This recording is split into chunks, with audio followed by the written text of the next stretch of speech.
अस्सलामुअलैकुम and welcome to AAR pharmacy lectures. आज हम लोग 7 days hospital pharmacy course start करने जा रहे हैं। उसका फ़र्स्ट डे है। इंशाल्लाह इन 7 दिनों में हम जो है हॉस्पिटल से रिलेटेड प्रैक्टिकल चीज़ें ज़्यादा से ज़्यादा सीखेंगे और उसमें जो है अपनी नॉलेज को इम्प्रूव करेंगे। तो फ़र्स्ट डे हमारा है हॉस्पिटल और क्लिनिकल फार्मासिस्ट का रोल और इनमें क्या डिफरेंस है। तो लेक्चर स्टार्ट करने से पहले आप सब जो है अपनी अटेंडेंस मार्क कर लें, अपना नाम और यूनिवर्सिटी का नाम कमेंट्स में मेंशन करते रहें। उसके अलावा अगर आप लोगों को कोई भी कन्फ्यूजन होती है, कोई भी चीज़ लेक्चर के दौरान समझ नहीं आ रही, तो वो फ़ौरन जो है आप कमेंट्स में मेंशन कर दें। मैं जो है कोशिश करूँगा आप लोगों की क्यूरी अगर अभी ही रिप्लाई कर सकता हूँ तो फ़ौरन रिप्लाई कर दिया जाएगा, और अगर ज़्यादा एक्सप्लेन करने वाली होगी तो वो जो है हम नेक्स्ट लेक्चर में स्टार्ट में पहले एक्सप्लेन करके फिर आगे बढ़ेंगे। सो फर्स्ट हमारा टॉपिक है क्लिनिकल फार्मासिस्ट और हॉस्पिटल फार्मासिस्ट। क्लिनिकल फार्मेसी हमारे पास क्या होती है? क्लिनिकल फार्मेसी जो है पेशेंट ओरिएंटेड है, मतलब ये ज़्यादा जो है रिलेट करती है पेशेंट से। मेन काम क्या होता है क्लिनिकल फार्मेसी या क्लिनिकल फार्मासिस्ट का? Optimisation of pharmacotherapy. जो भी हमारे पास फार्माकोथेरापी है, मतलब जो ड्रग्स हैं उनकी ऑप्टिमाइजेशन करना, उनको पेशेंट के अकॉर्डिंग जो है बिल्कुल ऑप्टिमाइज़ बना देना, इंडिविजुअल पेशेंट की इंडिविजुअल रिक्वायरमेंट्स के अकॉर्डिंग बनाना, ये काम होता है हमारे पास क्लिनिकल फार्मेसी का। या जो है रेशनल ड्रग यूज़ को प्रमोट करना। रेशनल ड्रग यूज़ का मतलब क्या होता है कि वो जो है कोई लॉजिकल हो, कोई रीज़न हो उसके पीछे। मीन्स अगर मैं कहता हूँ कि मैंने इस पेशेंट को एंटीबायोटिक दी मगर उसको कोई इन्फेक्शन है ही नहीं, तो ये लॉजिकल नहीं बनता, ये इर्रेशनल यूज़ हो जाएगा। इसके अलावा रेशनल को समझने के लिए एक और एग्जांपल, अगर हम पेन के लिए एक पेशेंट को पैरास्टामोल देते हैं तो समझ में आता है कि ये जो है पेन रिलीव करा देगी।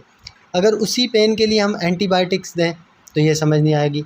इसी तरह होता है, ज़्यादातर वायरल एलर्जीज़ वगैरह हो जाती हैं पेशेंट को, उसमें एंटीबायोटिक्स की प्रिस्क्रिप्शन ये बहुत इरेशनल है, क्योंकि वहाँ पे उसका रोल बनता ही नहीं है। वायरल इन्फेक्शन है, वायरल ठीक हो जाएगा तो खुद से जो है वो 7 to 14 डेज़ में पेशेंट ठीक हो जाएगा। इसमें जो है एंटीबायोटिक्स प्रिस्क्राइब करना बनता नहीं है। तो इसीलिए क्लिनिकल फार्मेसी का मेन मकसद ये होता है कि वो जो है रेशनल ड्रग यूज़ को इंश्योर कराए। इसके अलावा सेकंड हमारे पास है हॉस्पिटल फार्मेसी। हॉस्पिटल फार्मेसी अब जो है मेडिकेशन ओरिएंटेड होती है, मतलब वो मेनली जो है मेडिकेशन से डील कर रही होती है। अब क्या क्या काम आ जाते हैं हॉस्पिटल फार्मेसी या हॉस्पिटल फार्मासिस्ट के? प्रिपेयर करना मेडिसिन्स को, कंपाउंडिंग करना, स्टोरिंग और डिस्पेंसिंग, मतलब मेडिकेशन का स्टार्ट से एंड तक का प्रोसेस, प्रिपेयर, कंपाउंडिंग, स्टोरिंग और डिस्पेंसिंग, सब के सब ये काम आ जाते हैं हमारे पास हॉस्पिटल फार्मासिस्ट के अंडर। इसके अलावा अगर हम रोल ऑफ़ क्लिनिकल फार्मासिस्ट देखें, क्लिनिकल फार्मासिस्ट के क्या क्या रोल हो सकते हैं। सबसे पहला हमारे पास रोल आ जाता है क्लिनिकल फार्मासिस्ट का पेशेंट प्रोफाइल्स का रिव्यू करना। ठीक है, जब भी क्लिनिकल फार्मासिस्ट आएगा सबसे पहला काम उसका ये कि पेशेंट की प्रोफाइल रिव्यू करना। पेशेंट की प्रोफाइल रिव्यू क्यों करेगा? मेडिकेशन सारी चेक करेगा कि अकॉर्डिंग टू डिज़ीज़ मेडिकेशन सही जा रही हैं, कोई डुप्लिकेशन तो नहीं हो रही। अक्सर ऐसा होता है कि थेराप्यूटिक क्लास डुप्लिकेट हो जाती है, सेम इफ़ेक्ट वाली 2 ड्रग्स तो नहीं जा रही। फिर उसके अलावा देखना कि उसमें कोई प्रॉब्लम्स तो नहीं है, इसकी जो ड्रग प्रोफाइल है कोई फ्रीक्वेंसी से रिलेटेड, डोज से रिलेटेड, तो सारी की सारी चीज़ें जो है मेडिकेशन प्रोफाइल का रिव्यू करेगा सबसे पहले क्लिनिकल फार्मासिस्ट। उसके अलावा फिजिशियन को असिस्ट करेगा ड्रग सिलेक्शन में।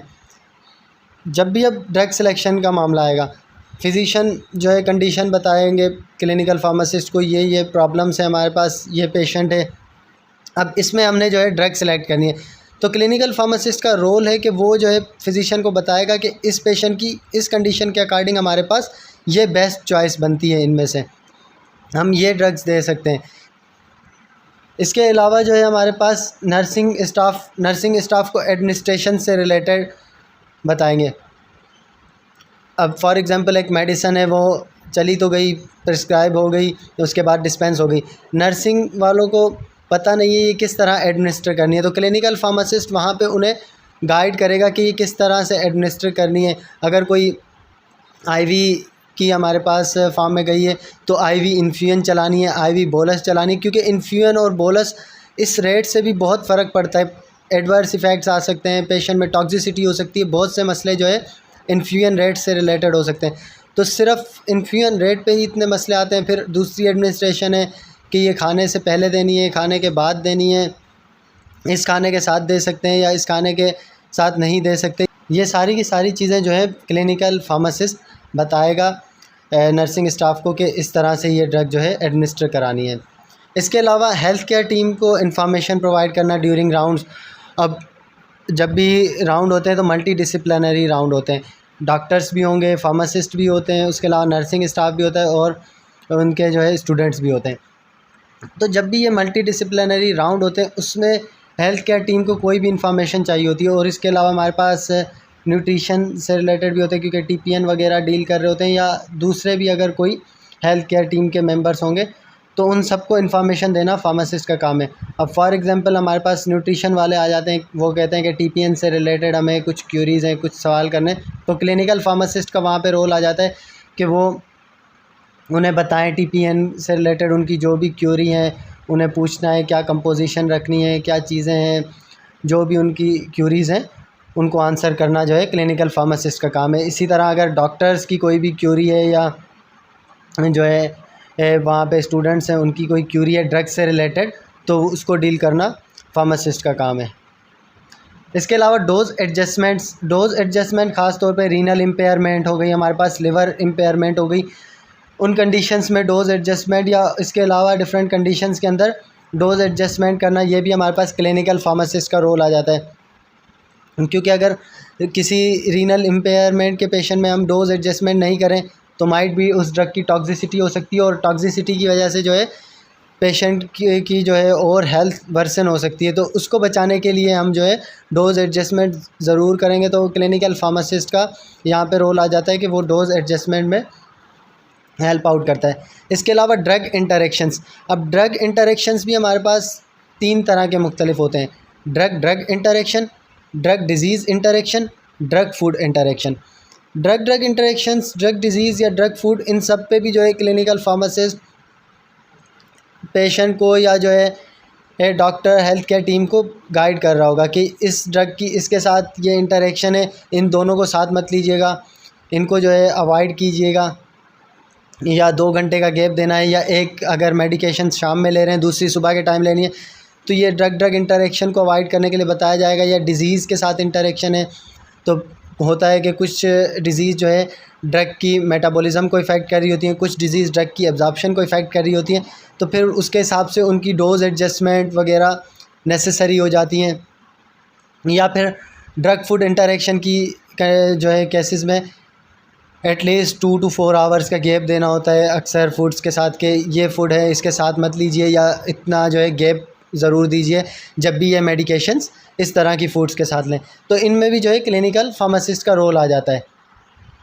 इसके अलावा एंटी माइक्रोबियल स्टीवर्डशिप भी बहुत ज़रूरी है जब भी एंटीबायोटिक का रैशनल यूज़ प्रमोट करना हो। हम पहले ही बात करके आए थे कि ड्रग का रैशनल यूज़, तो यहाँ पे एंटीबायोटिक्स का रैशनल यूज़, कि अकॉर्डिंग टू डिज़ीज़ कंडीशन सही एंटीबायोटिक्स जा रही हैं या नहीं, क्योंकि रेजिस्टेंस एंटीबायोटिक की हमारे पास बहुत बढ़ती जा रही है, जिसकी वजह से हमारे पास चॉइस बहुत कम बची हैं।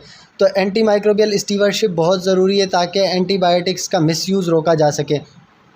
तो एंटीबायोटिक्स के जो है प्रॉपर यूज़ को प्रमोट करेंगे, देखेंगे कि ये अगर एम्पेरिक थेरापी जा रही है तो 72 आवर्स हो गए हैं, इसके कल्चर आए हैं या नहीं, और कल्चर आ गए हैं तो उसके अकॉर्डिंग अब यही ड्रग चलनी चाहिए या हमें स्विच करना है, ये ड्रग जो है सेंसिटिव ही नहीं आई कल्चर में, हमारे पास दूसरी ड्रग सेंसिटिव आ रही है तो उसकी तरफ स्विच करना है। तो ये सारा काम भी जो है क्लिनिकल फार्मासिस्ट का होता है कि वो देख रहा होता है एम्पेरिक थेरापी चल रही है या ट्रीटमेंट चल रही है क्या है, और वो प्रॉपर है या नहीं कल्चर्स के अकॉर्डिंग, पेशेंट की कंडीशंस के अकॉर्डिंग। तो ये सब जो है क्लिनिकल फार्मासिस्ट का रोल आ जाता है। लास्ट रिसर्च में भी जो है सबसे इम्पॉर्टेंट रोल है क्लिनिकल फार्मासिस्ट का, क्योंकि एडवांसमेंट्स जितनी भी आ रही हैं पेशेंट की हेल्थ केयर को इम्प्रूव करने के लिए, उनमें जो है क्लिनिकल फार्मासिस्ट अपना रोल प्ले कर सकता है। वो रिसर्च करेंगे, जब भी बताएंगे कि नई ड्रग्स के रोल ये हैं, किसी ड्रग का नया कोई जो है यूज़ मिल जाता है, नया कोई एडीआर मिल जाता है, तो उस पर अगर वो लोग रिसर्च करेंगे, ज़्यादा से ज़्यादा अवेयरनेस फैलाएंगे तो पेशेंट की जो है हेल्थ को प्रमोट किया जा सकता है। तो इस तरह से जो है फार्मासिस्ट अपना रिसर्च में भी रोल प्ले कर सकते हैं। अब क्लिनिकल ट्रायल्स होते हैं, मुख्तलिफ़ ड्रग्स पे चेक की जा रही होती हैं कि इसका जो है नई कंडीशन में हम जो है रोल चेक कर लें। इन सब के सब में जो है क्लिनिकल फार्मासिस्ट इन्वॉल्व होता है।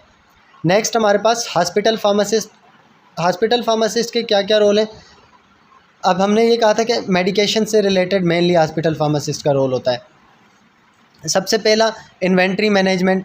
इन्वेंट्री मैनेजमेंट में अब मल्टीपल चीज़ें आ जाती है। इन्वेंट्री में सबसे पहला पार लेवल्स या डेली जो इन्वेंट्री होती है हमारे पास फार्मेसी की, पार लेवल्स डिफ़ाइन किए जाते हैं कि इतनी मेडिकेशन ये एट अ टाइम हमारे पास अवेलेबल होनी चाहिए। वो हमारे पास होता है कि मोस्ट रनिंग आइटम कौन से हैं, फिर रनिंग आइटम्स की लिस्ट में बनाई जाती है कि ये रनिंग आइटम इतना ज़्यादा चलता है तो उसके अकॉर्डिंगली ये पार लेवल है। फिर हमारे पास इतनी इसकी जो है क्वांटिटी बैकअप में होनी चाहिए और जैसे ही इतना लेवल पहुँचे तो नया जो है हमारे पास स्टॉक आ जाना चाहिए। तो इस तरह डिफरेंट ड्रग्स का जो है पार लेवल सेट किया जाता है। कितनी जब हमारे पास क्वांटिटी बचे तो न्यू स्टॉक ही हमारे पास आ जाना चाहिए। उसके अलावा फीफो मैनेज करना। फीफो मतलब फ़र्स्ट एक्सपायरी फ़र्स्ट आउट। पहले जो ड्रग एक्सपायर हो रही होंगी, नियर एक्सपायरी ड्रग्स, उनको पहले जो है डिस्पेंस किया जाएगा या पहले जो है दे दिया जाएगा, क्योंकि वो नियर एक्सपायरी हैं। उसके बाद जो है हमारे पास लॉन्ग एक्सपायरी वाली ड्रग्स अवेलेबल हैं, तो पहले हम जो है कोशिश करेंगे कि नियर एक्सपायरी वाली ड्रग्स जो है उनको यूटिलाइज़ किया जाए। तो इसमें भी फार्मासिस्ट का रोल होता है। अब उसके लिए वो डिफरेंट हॉस्पिटल्स की डिफरेंट पॉलिसीज़ होती हैं। कोई जो है हर मंथ में एक्सपायरीज़ करा रहे होते हैं, कोई 3 मंथ में, कोई 6 मंथ में। तो डिफरेंट जो है हमारे पास क्राइटेरियाज़ होते हैं, उसकी बेसिस पे वो एक्सपायरी मेंटेन कर रहे होते हैं। और फार्मासिस्ट का मेन रोल होता है कि एक्सपायरी मेंटेन करना ड्रग्स की। इसके अलावा मेडिकेशन की स्टोरेज। अब डिफरेंट मेडिकेशन की डिफरेंट स्टोरेज कंडीशंस होती हैं। लाइक कुछ हमारे पास फार्मेसी की ऐसी आइटम्स हैं जो सिर्फ रेफ्रिजरेट में स्टोर की जाएंगी, तो अब उनकी स्टोरेज को इंश्योर करना, या जो है दूसरी स्टोरेज कंडीशन ऐसे कि हमारे पास लासा मेडिकेशंस हैं, look alike and sound alike, उनको एक दूसरे से दूर रखना। और इस तरह की मुख्तलिफ़ जो स्टोरेज से रिलेटेड प्रॉब्लम है उन सब को जो है हॉस्पिटल फार्मासिस्ट देख रहा होता है कि हमारे पास मेडिकेशन की स्टोरेज प्रॉपर हो, ताकि जो है चांसेस ऑफ एरर कम से कम हो, पेशेंट सेफ्टी को प्रमोट किया जाए। क्योंकि अगर हम रेफ्रिजरेट वाली आइटम्स को प्रॉपर टेम्परेचर पे स्टोर नहीं करते तो मेडिकेशन ख़राब होगी, और ख़राब होगी तो अल्टीमेटली वो पेशेंट को इफ़ेक्ट करने जाएगी। तो इसीलिए हम जो है कोशिश कर रहे होते हैं कि मेडिकेशन की स्टोरेज को प्रॉपर बनाया जाए। इसके अलावा डिस्पेंस करना। अब मेडिकेशन की डिस्पेंसिंग, उसमें भी हॉस्पिटल फार्मासिस्ट का रोल होता है। डिस्पेंसिंग के दौरान वो कौन कौन सी चीज़ें देख रहे होते हैं कि प्रॉपर जो मेडिकेशन उस प्रिस्क्रिप्शन पे या फिजिशियन ऑर्डर में जो थी वही हैं या नहीं, उस पेशेंट के अकॉर्डिंग सही हैं सब चीज़ें, और कोई और उसमें इंटरेक्शन, सारी चीज़ें ये भी जो है हॉस्पिटल फार्मासिस्ट भी ज़रूर चेक कर रहा होता है। डोज़ हो गया, ड्रग इंटरेक्शंस हो गए, पेशेंट की डिज़ीज़ के अकॉर्डिंग सही है या नहीं। तो इसीलिए हम कहते हैं कि मेजरली जो हॉस्पिटल और क्लिनिकल फार्मासिस्ट के रोल है ना, वो तकरीबन एक दूसरे से मिलते जुलते हैं। बस मेन डिफरेंस ये आ जाता है कि क्लिनिकल फार्मासिस्ट जो है ना वो पेशेंट की बेड साइड पे मौजूद होते हैं, जबकि हॉस्पिटल फार्मासिस्ट जो है फार्मेसी के अंदर से ये प्रॉब्लम्स को डील कर रहे होते हैं, वो जो है पेशेंट के बेड साइड पे नहीं होते। ठीक है, तो डिस्पेंसिंग के दौरान ये सब चीज़ें देखना और उसको प्रॉपर डिस्पेंस करना। फिर पेशेंट काउंसलिंग। पेशेंट काउंसलिंग में क्या आ जाता है कि पेशेंट को मेडिकेशन के यूज़ के बारे में बताना, स्टार्ट से लेकर एंड तक। मतलब इस मेडिकेशन का क्या डोज़ है, क्या फ्रीक्वेंसी रखनी है, किस तरह से देनी है, कब देनी है, कितने दिनों के लिए देनी है, किन ड्रग्स के साथ अवॉइड करनी है, किन फूड के साथ अवॉइड करनी है। अब फॉर एग्ज़ाम्पल हम ले लेते हैं ओमिप्राज़ोल की एग्ज़ाम्पल। अगर हम ओमिप्राज़ोल एक एडल्ट पेशेंट को देने लगें तो बताएंगे कि ये 40 mg आपने लेनी है रोज़ाना सुबह, सिर्फ दिन में एक मरतबा सुबह, नाश्ते से आधा घंटा पहले। ठीक है, अब ये हो गई काउंसलिंग कि हमने उसे बता दिया कि ये आपने रोज़ाना एक लेनी है 40 mg की टैबलेट सुबह नाश्ते से आधा घंटा पहले। तो ये आ जाती है हमारे पास पेशेंट काउंसलिंग के पेशेंट को प्रॉपर जो है मेडिकेशन का यूज़ बताया जाए कि वो किस तरह से लेनी है और कितना डोज़ लेनी है। एंटी माइक्रोबियल स्टीवर्डशिप में अब हमारे पास हॉस्पिटल फार्मासिस्ट का भी रोल होता है। हॉस्पिटल फार्मासिस्ट देख रहा होता है कि ये जो है मेडिकेशन कंट्रोल्ड है, रिस्ट्रिक्टेड है, क्योंकि हॉस्पिटल में बहुत सी ऐसी ड्रग्स होती हैं जो कंट्रोल या रिस्ट्रिक्टेड होती हैं, तो उनमें अप्रूवल दिया गया है किसका या नहीं, और ये यूज़ हो रही है इतने घंटे से, तो इसका नेक्स्ट अप्रूवल हमारे पास आया या नहीं। तो ये सारी की सारी चीज़ें जो है हॉस्पिटल फार्मासिस्ट भी देख रहा होता है, अप्रोप्रिएट जो एंटीबायोटिक्स का यूज़ है और डिज़ीज़ कंडीशन के अकॉर्डिंग अप्रोप्रिएट है या नहीं। यहाँ पे हमारा लेक्चर कंप्लीट होता है। इसमें आप लोगों को कोई भी कन्फ्यूजन है, कोई भी क्यूरी है, तो आप लोग फिर भी मुझसे पूछ सकते हैं, कमेंट्स में अपना जो है सवाल मेंशन कर दें। अब होमवर्क आप लोगों का क्या है, आज का आप लोगों का होमवर्क है कोई भी 5 आपने पेशेंट काउंसलिंग टिप्स लिखनी है और वो लिख के मुझे इस नंबर पे सेंड करनी है, ठीक है। नंबर यहाँ पे आया हुआ है आप लोगों की स्क्रीन पे 923053231807। इस पे जो है आपने व्हाट्सएप करनी है कोई भी 5 पेशेंट काउंसलिंग टिप्स, ठीक है। कोई भी ड्रग से रिलेटेड कि ये ड्रग हम इस जो है फूड के साथ नहीं देते या ऐसे नहीं दे सकते, इस कंडीशन में देनी है, तो वो हम जो है काउंसलिंग टिप लिखेंगे पूरी। और इसी तरह से एक ड्रग की 2, 3, 4, 5 पाँचों जो है बनाएं, जिस तरह भी आपको फिजिबल लगे। आप वर्ड फाइल बनाना चाहें वर्ड फाइल में सेंड कर दें, पीपीटी बनाना चाहें पीपीटी बना के सेंड कर दें, किसी पेज पे रफली लिख के सेंड करना चाहें उस पेज पे लिख के सेंड कर दें, या जो है टाइप करके सेंड करना चाहें, जैसे भी आपको इजी लग रहा हो आप जो है सेंड कर सकते हैं। कल रात 8 बजे से पहले आपने जो है ये होमवर्क मुझे सबमिट कराना है। बहुत शुक्रिया। इंशाल्लाह कल जो है हम फार्मेसी सैटेलाइट्स और जो है डिफरेंट एरियाज़ हॉस्पिटल के डिस्कस करेंगे।